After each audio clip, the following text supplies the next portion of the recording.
nuestra siguiente ponente, a la que me complace en presentar. Así que, Catalina, cuando quiera. Catalina Martínez es científica titular en el Instituto de Políticas y Bienes Públicos del Consejo Superior de Investigaciones Científicas en Madrid. Catalina es doctora en Economía y antes de incorporarse en el CSIC trabajó durante 10 años tras su tesis doctoral como consultora de políticas de competencia en Londres y Bruselas y después en la Dirección de Ciencia, Tecnología e Industria de la OCDE. Sus líneas de investigación se centran en el análisis de políticas y las estrategias de los actores del sistema de ciencia e innovación, especialmente en relación con patentes, mercados tecnológicos y con los vínculos entre ciencia e industria, y además ha publicado en las mejores revistas internacionales en la materia como Research Policy, Scientometrics, Industry and Innovation, el Journal of Technology Transfer, en fin, un montón de revistas que son muy importantes en esta materia. Catalina colabora regularmente como experta con organismos internacionales como la OCDE, la OMPI y la Comisión Europea, y actualmente es la presidenta de la Junta Directiva de la Asociación European Policy for Intellectual Property, EPIP, y miembro del Comité Científico del Observatoire des Sciences et Technologies de Francia. Así que es un currículum impecable y sin duda es una aportación distinta, complementaria a la que luego va a hacer el ponente que viene después, Antonio Hidalgo, al que luego presentaremos, pero que yo creo que en este primer día del curso era importante hablar del contexto en el cual operan nuestros derechos de propiedad industrial, que hoy en el siglo XXI, no sé si Catalina, si compartirás esta idea, es sin duda el aspecto económico, el aspecto comercial y el aspecto de desarrollo tecnológico y científico, más que los aspectos meramente registrales o jurídicos, y de ahí que sea importante tener este tipo de ponencias. Catalina, muchas gracias por acompañarnos y el micrófono es todo tuyo.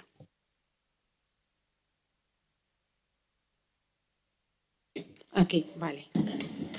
Bueno, muchísimas gracias, José Antonio, por la invitación, y a María José, bueno, y a Miriam también, que acabo de conocer, y a todos los participantes en el curso. Creo que hay mayoría de personal de la Oficina Española de Patentes.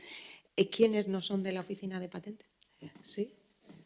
¿Y puedo preguntar de dónde? Sí, de la Politécnica de Madrid. De la Universidad de Valencia.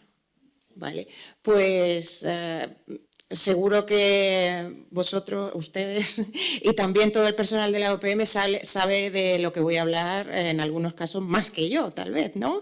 Pero lo que quiero dar es la perspectiva internacional y desde el punto de vista de una economista. No soy jurista, tampoco soy historiadora, pero me ha encantado la panorámica de José Antonio volviendo a 1992 y cómo estaba España en ese momento y cómo desde el punto de vista de las leyes ha ido evolucionando. Y mi presentación también en algunos momentos va a volver a 1992, que fue el año en el que empecé el doctorado. Y en ese momento no sabía que me iba a dedicar a las patentes, sino que elegí economía de competencia.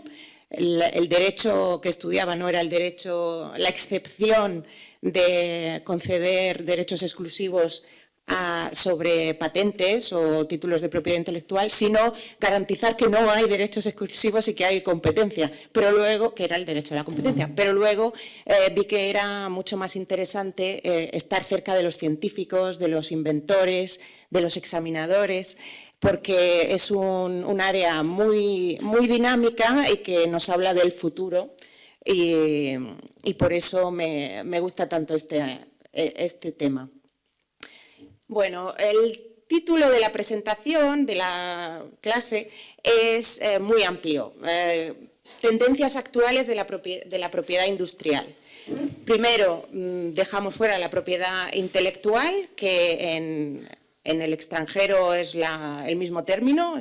Industrial property incluye tanto derecho de autor como patentes, marcas, secretos industriales, modelos de utilidad, pero en España, en español, propiedad industrial está muy separado de propiedad intelectual. Entonces lo dejamos, aunque en algunos casos, como saben, por ejemplo en el software, pueden ser complementarios. Y el desafío para preparar esta presentación era ver cuáles son estas tendencias actuales. Y lo que voy a contar es, bueno, esta primera lista de tendencias, temas, trending topics que he estado viendo en los últimos meses en foros en los que he participado o documentos que he leído, pues incluyen estrategias nacionales de ciencia, innovación y propiedad industrial e intelectual, que muchos países están haciendo, se hacen regularmente, están relacionados con las estrategias de las oficinas de patentes, que la Oficina de Patentes Española publica regularmente, comparaciones sobre crecimiento en número de patentes, que es un eufemismo de rankings, porque estamos todos siempre pendientes de los rankings de países, de los rankings de empresas, de universidades, de tecnologías, y luego la comercialización de las patentes y la financiación de la innovación, es decir, el uso de los derechos de propiedad industrial como activos financieros, que es un tema que cada vez está más popularizado. La transferencia de conocimiento y la colaboración ciencia-empresa, que es algo a lo que me dedico particularmente en mi investigación. Y luego hablaré un poco más. El acceso al conocimiento esencial, que ya ha mencionado José Antonio con los estándares tecnológicos y las patentes esenciales, pero se ampliaría a las patentes esenciales, el conocimiento esencial para luchar contra las pandemias. Y hay varios avances en las patentes esenciales de estándares tecnológicos de telecomunicaciones que creo que se podrían aprovechar para facilitar el acceso al conocimiento en salud en épocas de crisis mundiales como la pandemia. Luego, la inclusividad en innovación y propiedad industrial. Bueno, y ahí hay la inclusividad en términos muy amplios. Puede incluir geográficamente la inclusividad de áreas rurales, de género, la inclusividad de las mujeres, como veremos luego, un potencial sin aprovechar al máximo. Y en algunos países donde la etnografía, las etnias son más importantes, como en Estados Unidos, también prestan atención a la participación de minorías. Y en general he puesto nacionalidad porque hay cada vez más estudios sobre la contribución de los inmigrantes a la innovación en los países. Después, bueno, tecnologías emergentes. También se ha hablado de la inteligencia artificial. He añadido additive manufacturing, que es la impresión 3D. También puede cambiar radicalmente la localización de las industrias. Porque en la revolución industrial la tendencia era a localizarse en las áreas urbanas o en la periferia donde estaban las fábricas. Las aglomeraciones seguían a las fábricas. Si las fábricas se deslocalizan porque hay impresión 3D a las afueras de cualquier pueblo, donde solamente llegan por software los planos, pues puede acabar con algunos de los... es una idea es idealista, pero podría acabar con crisis de suministros o de stock que hemos visto en los últimos años, en los últimos meses. Después, la cooperación industrial. El elefante en la habitación, sí, la patente unitaria. La verdad es que no nos atrevemos mucho a hablar, pero yo personalmente como economista, pues es que hemos hablado de las marcas unitarias, los diseños unitarios, se está hablando del modelo de utilidad unitario, que no lo sabía, pero la patente unitaria España sigue fuera. Entonces creo que es un debate que sería muy interesante ver cómo ha afectado esos otros derechos de propiedad industrial unitarios, cómo han afectado a la economía española para intentar y ver con evidencia empírica, intentar hacer un estudio de qué pasaría con la patente unitaria. Creo que ya hubo un estudio pero muchos años, de la Carlos III, ¿verdad? Sí, bueno. Bien, y luego complementariedad entre diferentes derechos de propiedad industrial. Cada vez se habla más no de las patentes aisladas de otros derechos de propiedad industrial e intelectual incluso, sino de forma complementaria se ve el activo intelectual, el activo de propiedad industrial y cómo un bundle lo protege con diferentes derechos de propiedad, patentes, marcas, secreto. a diferentes niveles. Y por último, las políticas públicas y la propiedad industrial, porque tradicionalmente se ha visto que las patentes como un título de derecho, el ámbito del derecho, pero es un instrumento de política, es un contrato social entre el inventor y la sociedad, que a cambio de explicar cómo se puede replicar su invención, se le conceden los años de exclusividad, los años que él pague para tener el derecho de excluir a otros del uso de esa invención.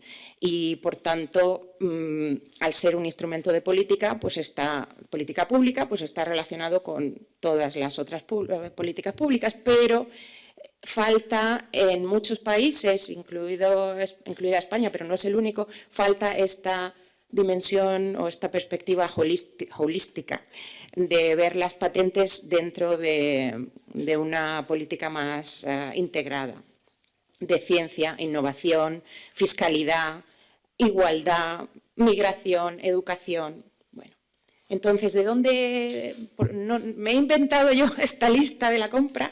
Bueno, pues mis fuentes han sido, como he dicho, las conferencias, los foros a los que he asistido en los últimos años, y una de ellas, y la incluyo en la presentación porque supongo que luego se circularán las transparencias para que las tengan como fuente para el futuro, pues es la asociación EPIP, la European Policy for Intellectual Property Association. Tiene un nombre un poco que parece un lobby, pero bueno, es de 2003.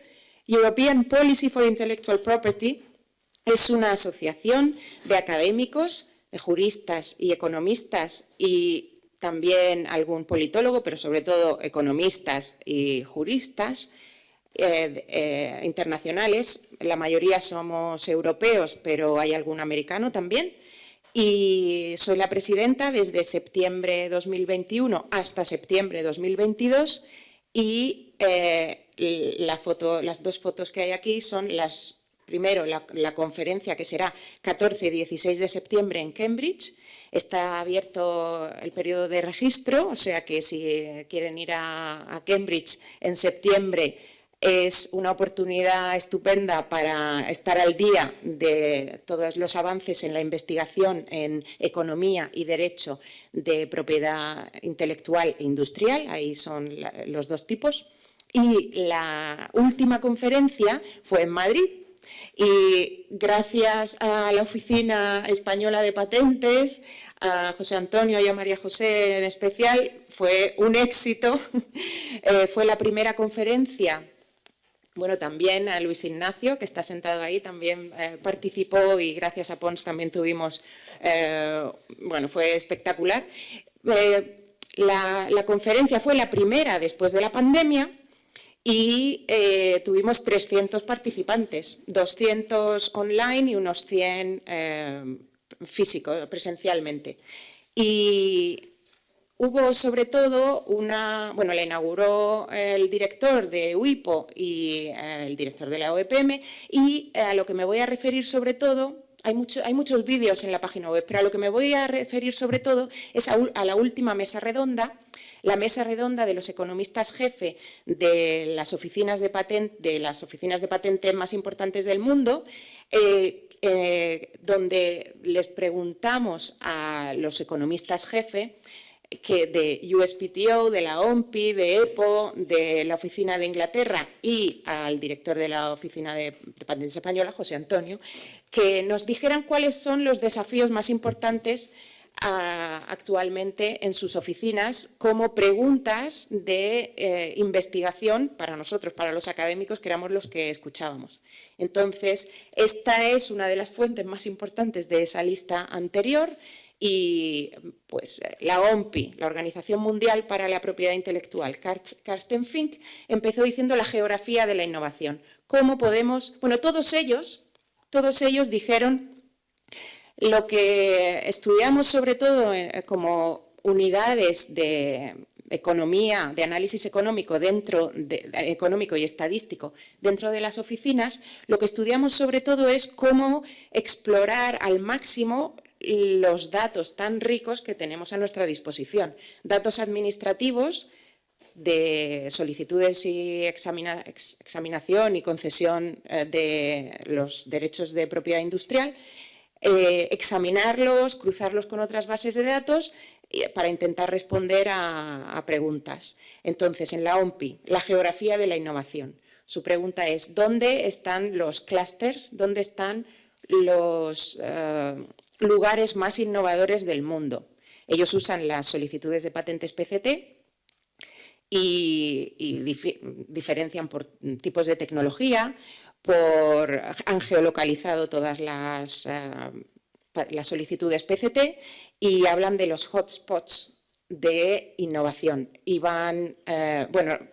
primero, tenemos tendencia, los que trabajamos con datos de patentes, a igualar innovación y patentes, pero supongo que Antonio va a decir que no.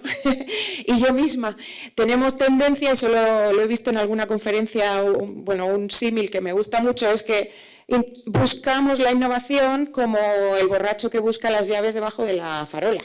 Ahí es donde está la luz, pero hay mucha innovación fuera de las patentes que no se solicitan, ¿no? Porque no son patentables o porque no se patentan, porque no se quieren. Hay mucho secreto también, ¿no?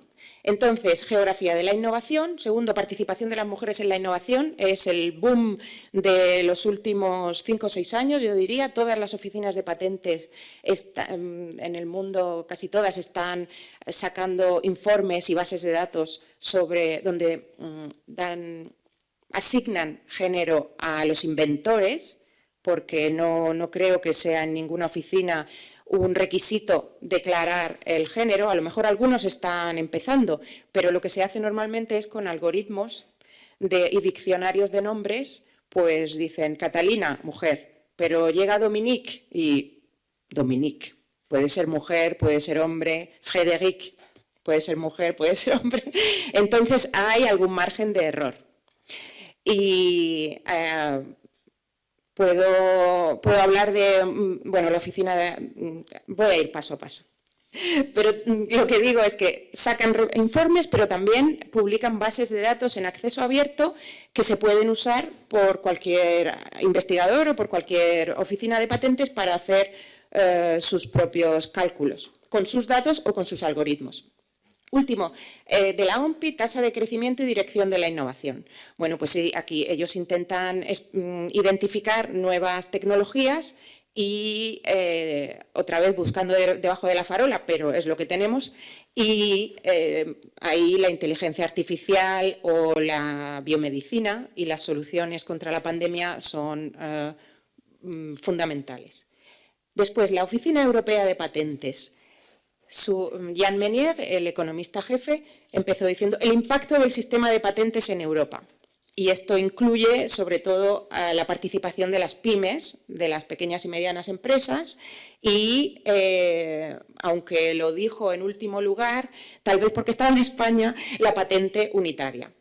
Y el impacto del sistema de patentes en Europa lo relacionaba con un informe que empezó haciendo Estados Unidos, creo, y luego la Oficina Europea de Patentes, y ahora se hace cada año entre la Oficina Europea de Patentes y la EUIPO, que es un estudio sobre la contribución de las industrias intensivas en propiedad industrial al crecimiento. Entonces, lo que hacen son informes que se pueden descargar gratuitamente, todos estos informes se pueden descargar gratuitamente. Lo que hacen es ven a nivel agregado, supongo que primero ven los solicitantes de patentes y marcas, porque también participa EUIPO, ven los solicitantes de patentes, los agregan a nivel industrial y publican informes cruzando datos a nivel industria de estas industrias, cómo contribuyen al crecimiento, qué nivel de empleo tienen, cómo son esto lo mencionaba José Antonio en esta mesa redonda, ¿no?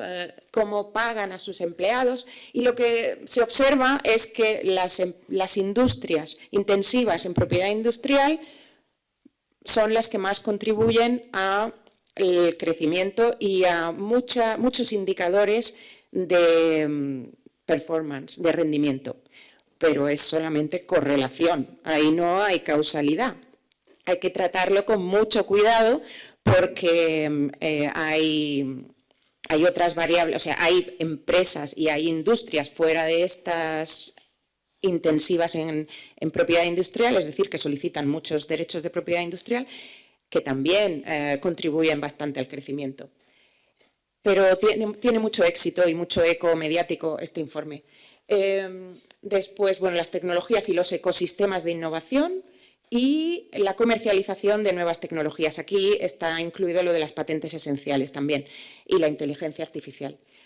Después la EUIPO. La EUIPO es peculiar porque tiene el Observatorio de Infracciones y de Falsificaciones, que por su trabajo con las marcas, y también de lo que habló Nathan Waxman en la mesa redonda fue del apoyo a las pymes para entender la jungla de propiedad industrial, dijo, y el análisis de actitudes de los jóvenes.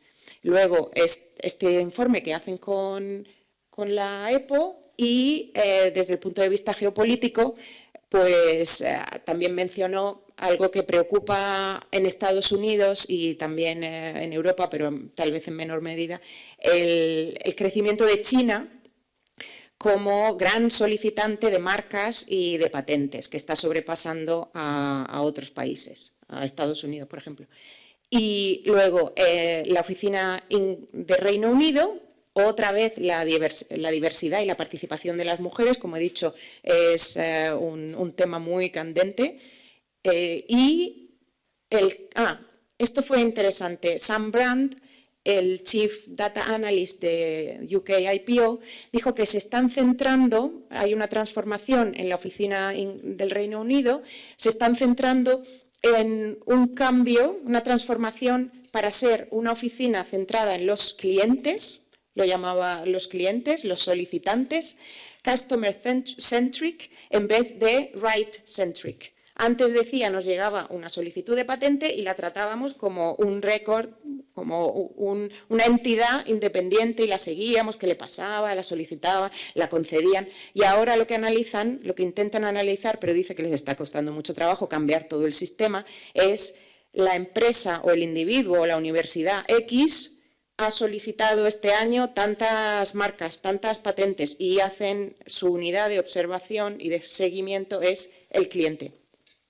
También a lo largo de en todos los foros de donde están las oficinas de patentes, se ve un cambio que creo que es fundamental de estos últimos 30 años y está relacionado con eso, es las oficinas piensan más en la innovación.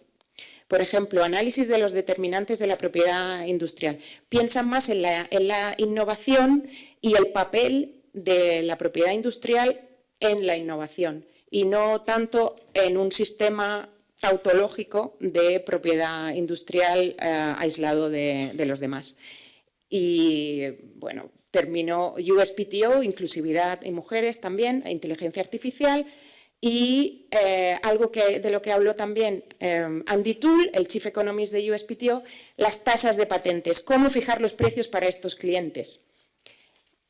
Ahora hay una tasa en Estados Unidos, una tasa inicial de solicitud que hay que pagar y luego cada 3 años, creo que es allí no es anualmente, se paga una tasa de mantenimiento. Pues se puede hacer un modelo económico para ver si es eficiente, bueno, se puede hacer, se han hecho ya, para ver si es eficiente de esa manera retener las solicitudes de mayor calidad, que es de lo que se trata, y evitar que se queden creando ruido en el sistema las de menor calidad, y están trabajando en eso también. Y por último, no quiero parafrasear a José Antonio ya que está aquí, pero lo que dijo, la conexión entre el fomento de la propiedad industrial y otras políticas públicas es un interés importante de la oficina y mejorar la comprensión de los aspectos económicos. mayor integración de los aspectos legales con los aspectos económicos. Entonces, perfecto para ese foro. Otro foro que también recomiendo es la conferencia de la OCDE, IP Statistics for Decision Makers, que fue la última hace un mes, 14-15 de junio, en Varsovia, en Polonia, donde se volvía a hablar de las pymes, de la innovación, aunque estamos hablando de oficinas de patentes, pero también lo elevan, IP Statistics for Decision Makers. O sea, como las estadísticas de propiedad industrial, este conocimiento inteligente de lo que ocurre en el sistema de innovación gracias a la riqueza de los datos, de las patentes, marcas, sirve a cualquier decisor, a los gobernantes, a los responsables de cualquier política pública. Y Innovation Gender Gap, otra vez, es una prioridad en casi todos los países, y COVID y Standard Essential Patents, o sea, las patentes esenciales. Otra fuente para esta lista de temas es el programa académico de investigación de la Oficina Europea de Patentes. Es un programa que inició en 2017 la Oficina Europea de Patentes, la oficina del Chief Economist, del economista jefe, con la academia, la European Patent Academy. Tiene ya 3 ediciones cerradas, la de 2017, 18 y 19, en el 2020 no ha habido. La acaban de sacar, la del 21, pero es la que correspondía a 2020. Y otra vez los temas son...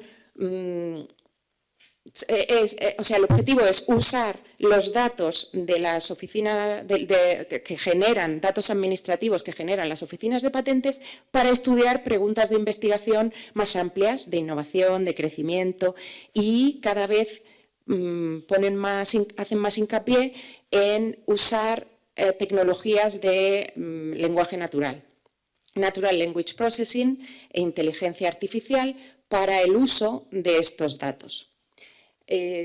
A mí me acaban de dar un proyecto en esta convocatoria y lo que vamos a hacer, aunque todavía no está anunciado, lo que vamos a hacer a partir de septiembre, si conseguimos firmar el convenio este verano, es, porque como ha cambiado la cúpula del CSIC, ha habido que esperar a ver quién firmara, pero lo que proponemos es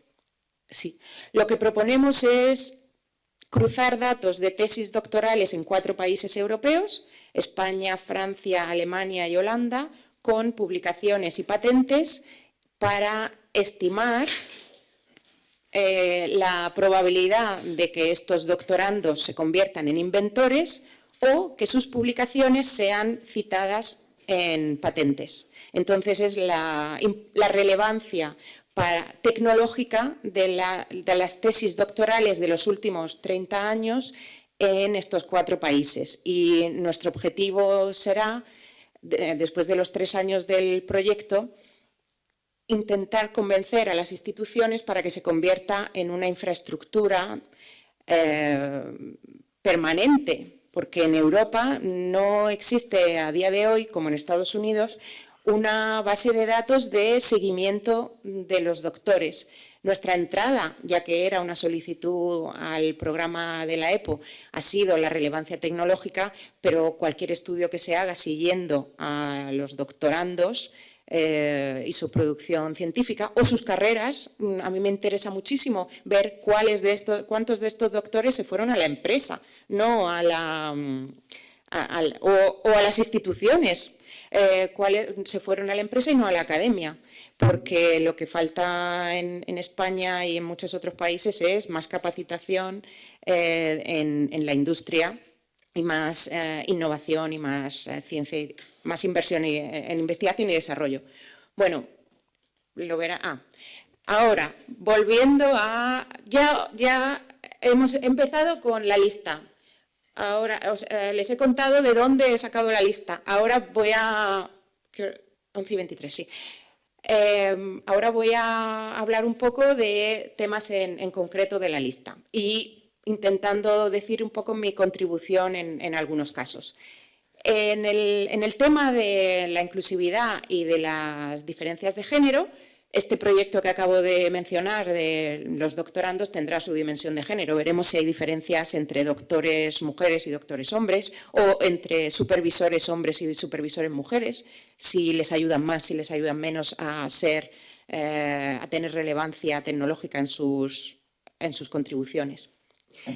Pero los últimos datos, esto es un gráfico de un vídeo de la OMPI, dicen que ha subido mucho la contribución de las mujeres como inventores en las solicitudes PCT. En 2021 era el 16,5%, pero varía la distribución geográfica. En Europa es menor, 14%, y en Latinoamérica llega hasta el 22% la contribución de las mujeres. Luego hay que analizar todo eso en detalle y ver la calidad de las patentes, pero es un tema muy interesante y si les interesa, hay estudios muy novedosos en este campo, por ejemplo, comparando el mismo conocimiento o similar que se publica en un paper y que se patenta en una patente con una invención, lo que se llaman los patent paper pairs. Hay investigadores que han juntado con diferentes técnicas y algoritmos las publicaciones y las patentes por su contenido y han visto, estos son papers de un colaborador en este proyecto que he dicho, Francesco Lisoni y otros coautores, han visto que las mujeres y los jóvenes aparecen relativamente menos en las patentes que en las publicaciones. Títulos similares, contenidos similares. En una publicación aparecen 6 autores, por ejemplo, entre ellos una mujer y un joven. Vas a lo mismo en una patente y la mujer y el joven han desaparecido. Porque, bueno, pues ser inventor en una patente tiene consecuencias financieras, ¿no? Los royalties y tal. Y en un paper cuesta menos, es simplemente el currículum. Entonces, eso es un tema muy interesante y por lo menos conozco esta literatura emergente donde Francesco Lisoni ha contribuido con otros coautores. Han publicado dos artículos, por lo menos, pero hay otros. Y en Estados Unidos siempre que entran en temas, entran con bases de datos de millones. Entonces, acaban de publicar un paper donde también encuentran resultados consistentes, no Francesco Lisoni y otros, pero siempre con ley de grandes números, muchísimos más datos que nosotros. Bueno, a lo mejor he saltado un poco, pero ahora lo que voy a hacer va a ser, después de hablar de las mujeres en el mundo, voy a hablar de España. Hay un tema en el que he trabajado durante 2020 y 2021 junto con la OCDE. He contribuido a este informe que es relevante indirectamente para la propiedad industrial y las tendencias actuales, que da el título de la charla. Y es una hoja de ruta para fomentar la cooperación entre universidades, centros públicos de investigación o investigación en general y empresa en España. Este trabajo ha caído justo en la pandemia, pero en realidad ha facilitado, el que haya sido en la pandemia, ha facilitado el contacto con muchos expertos. Hemos hecho más de 50 entrevistas y la OCDE, yo participaba, pero vamos, de observadora, la OCDE con el Ministerio de Ciencia e Innovación y el Ministerio de Universidades son los que han diseñado el proyecto financiado por la Comisión Europea y las conclusiones han sido que se necesita una transformación del sistema español, primero, sistemas de gobernanza de las universidades y los centros públicos de investigación. Segundo, reequilibrar y alinear los incentivos individuales e institucionales para la colaboración y la transferencia de conocimiento de las universidades y los centros públicos a la empresa. facilitar y coordinar las actuaciones de los agentes de intermediación, son las oficinas de transferencia de conocimiento, antes oficinas de transferencia de resultados de investigación, ahora en el proyecto de ley oficinas de transferencia de conocimiento, pero también los agentes de propiedad intelectual y todo el ecosistema de intermediación que hay en España y que está segmentado y disperso, y relacionado con lo que decía de los doctores, promover el desarrollo de capacidades de innovación y colaboración en el sector empresarial. Este informe de diagnóstico tiene 300 páginas, y tiene datos muy interesantes y análisis de las leyes, de los datos comparados internacionalmente, y desde el punto de vista de lo que nos ocupa, la propiedad industrial, está en español y en inglés.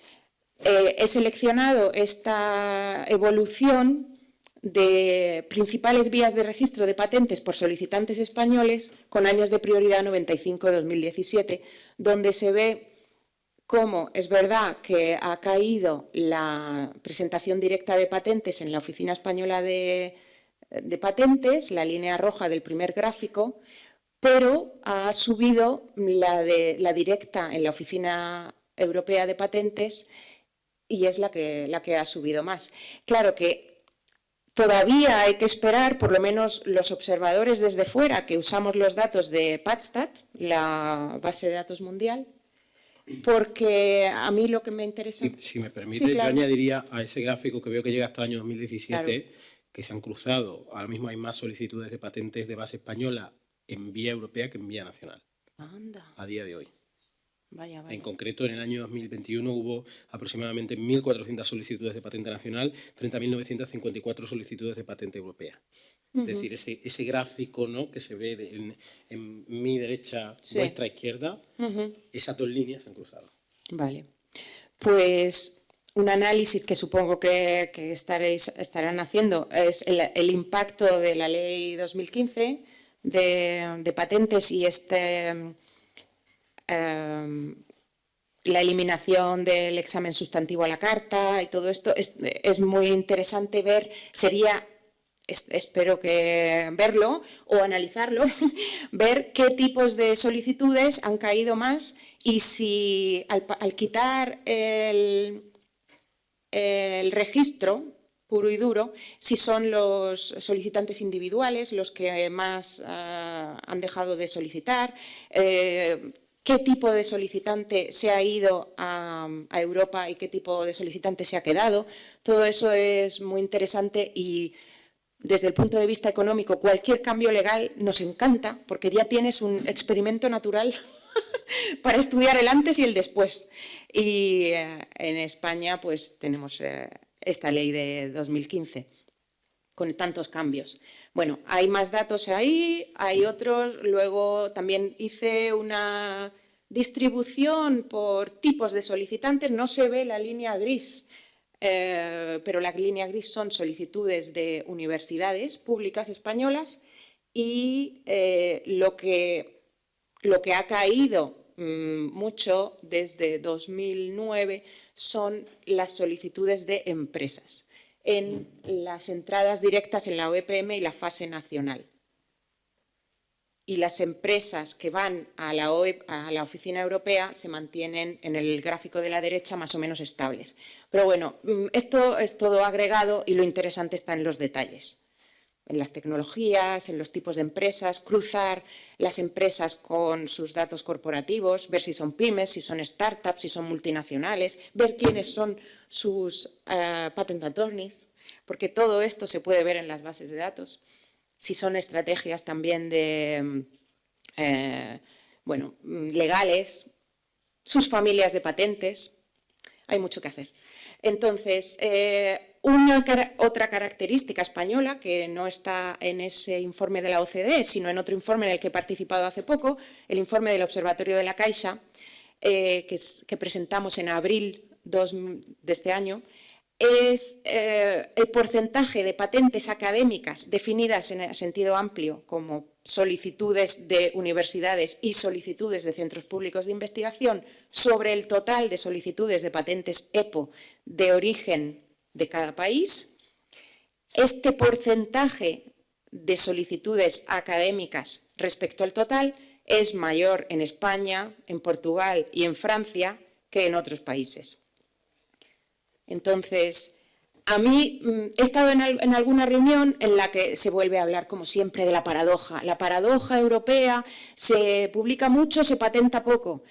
Vale, pero primero, vamos a ver la calidad de las publicaciones y segundo, ¿quién contribuye? O sea, se está pidiendo mucho al sector público, se le pide que transfiera, se le pide que patente, pero es que ya está solicitando relativamente más que en otros países donde las empresas son las que tienen la mayor parte de las solicitudes.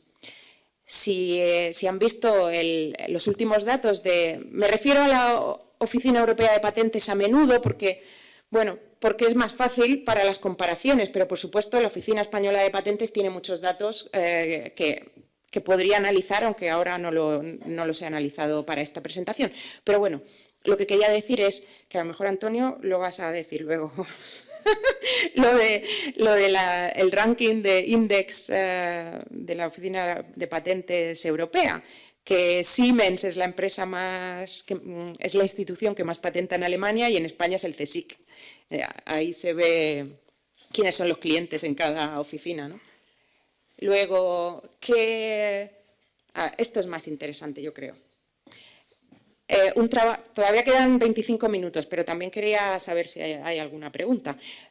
Un trabajo que estoy haciendo también ahora, relacionado con una de las prioridades que vimos, la de geografía de la innovación, pero aplicado a España, hemos geolocalizado las solicitudes de patentes EPO de origen español y hemos comparado el mapa de áreas urbanas funcionales, que se definen por la OCDE como dónde está la población, dónde están las ciudades, dónde están las áreas de commuting, dónde va la gente a dormir y vuelve a trabajar, y dónde están las áreas rurales.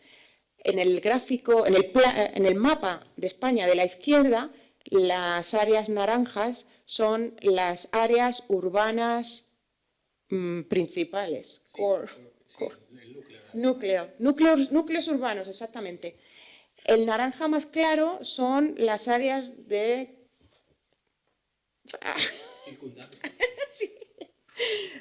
irse a la casa a dormir y ir a trabajar por la mañana.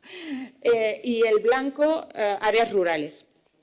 Y en el mapa de la derecha es la distribución, diferentes colores son los diferentes periodos. El más clarito es del 95 al 2000 y cuanto más oscuro es, más nos acercamos a la actualidad, es dónde están las empresas que solicitan las patentes europeas, EPO, españolas. Entonces, no es ninguna sorpresa, la mayoría están en Madrid y Barcelona, pero también en Valencia, en el País Vasco, y lo que sí podría ser una sorpresa son esos puntos oscuros que van saliendo en las zonas rurales, que no son núcleos urbanos.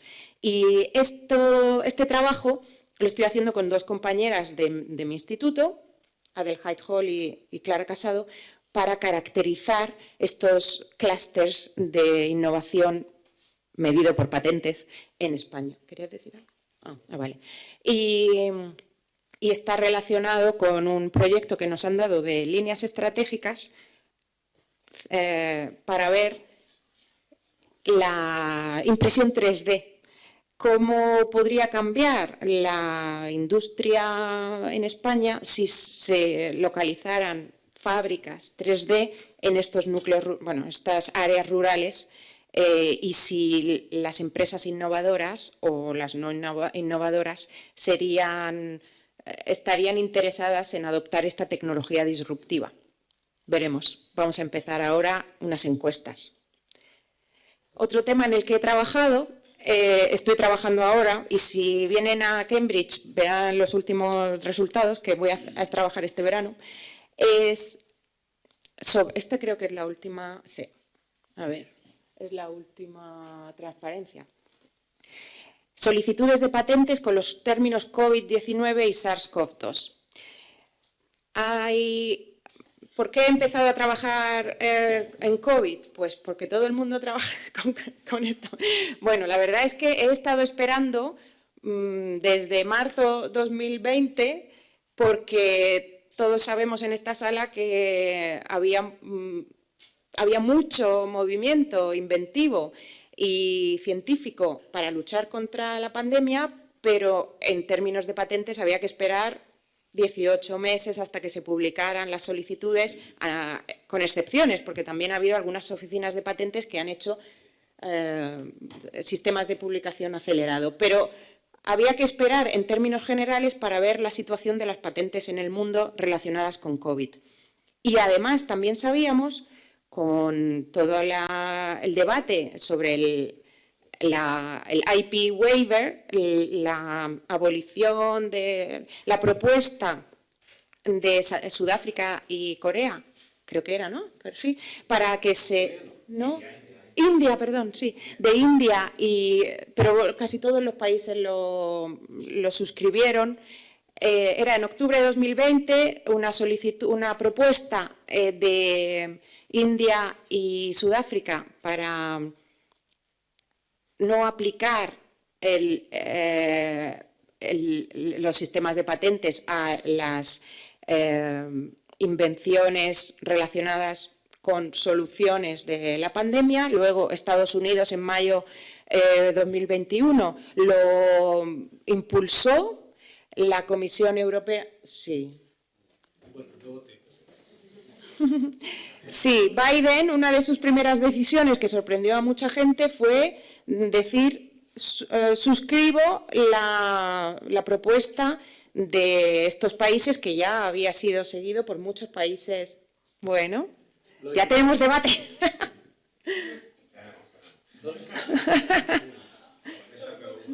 Bueno, no, a ver, en primer lugar,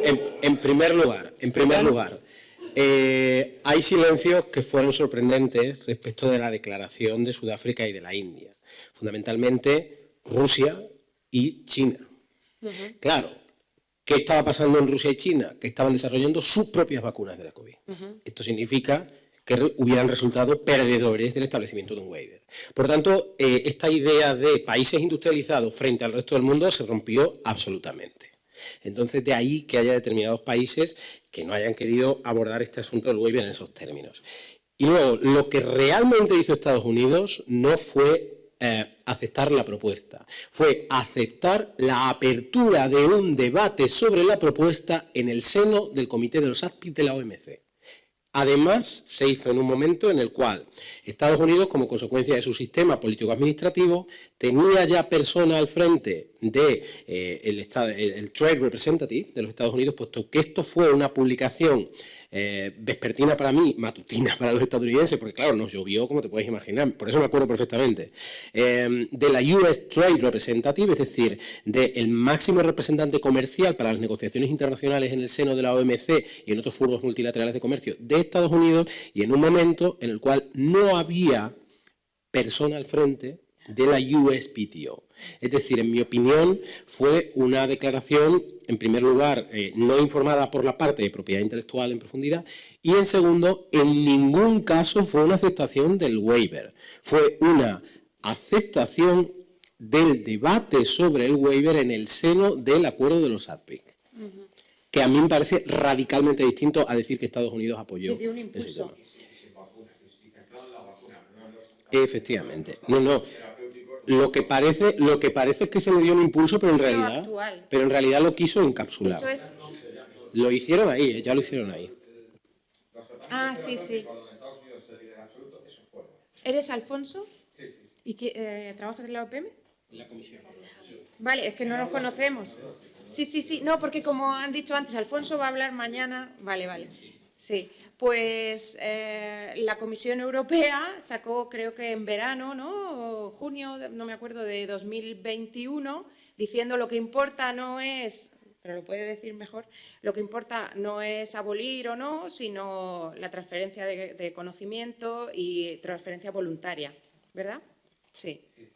Sí, bueno, pues que todo este proceso con el IP Waiver ha puesto el foco en las patentes de COVID, pero desde el punto de vista de alguien que quiere estudiar las patentes de COVID, mi perspectiva no ha sido como en otros ámbitos de esta investigación, donde han visto desde cuándo, o sea, lo difícil en este debate es ver si realmente se aprueba el waiver, que las últimas... Sí, pero todo el mundo dice que es aguado, ¿no? Que es muy difícil de... Bueno, a mí lo que me parece es que el desafío más grande es el perímetro de qué es una patente de COVID, sobre todo cuando lleva años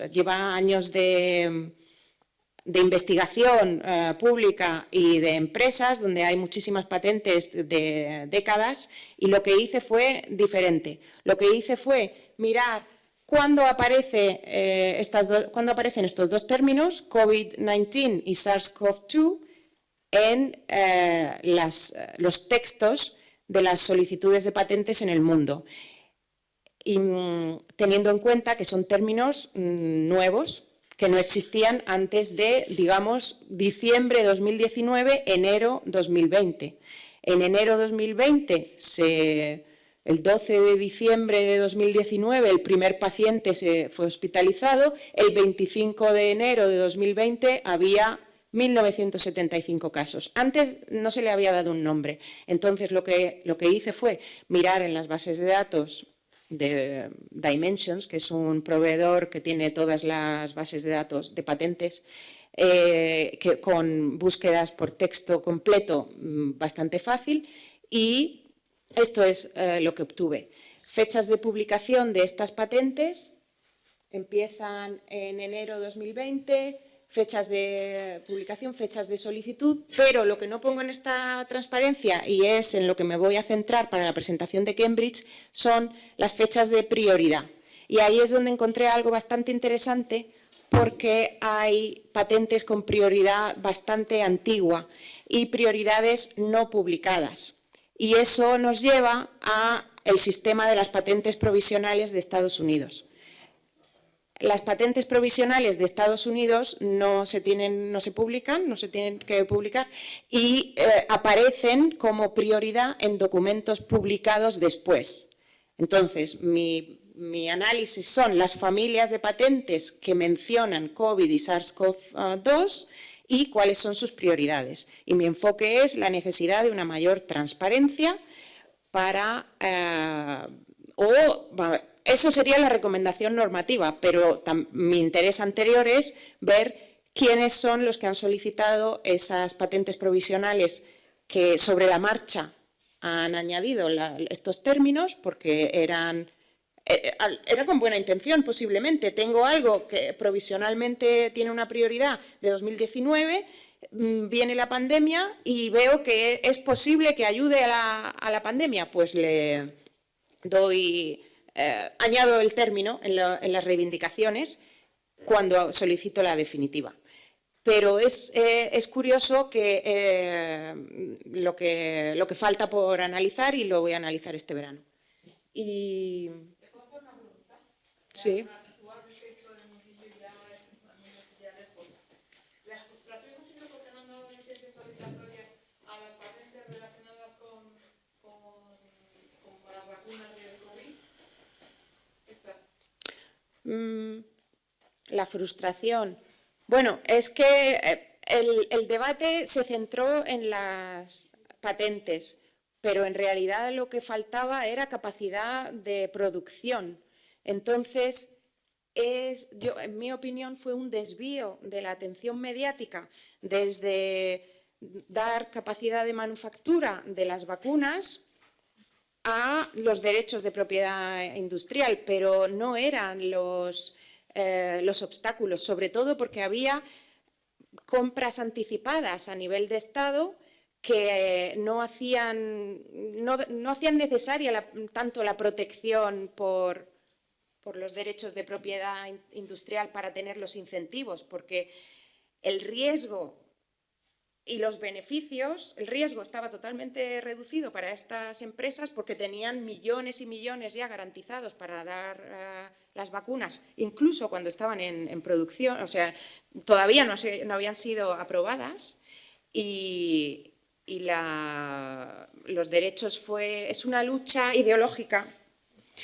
Y yo creo que en estos 2 años hemos aprendido, primero, que un foro multilateral como donde se propuso el IP Waiver es muy lento, y si se necesita una solución rápida, lo mejor es que haya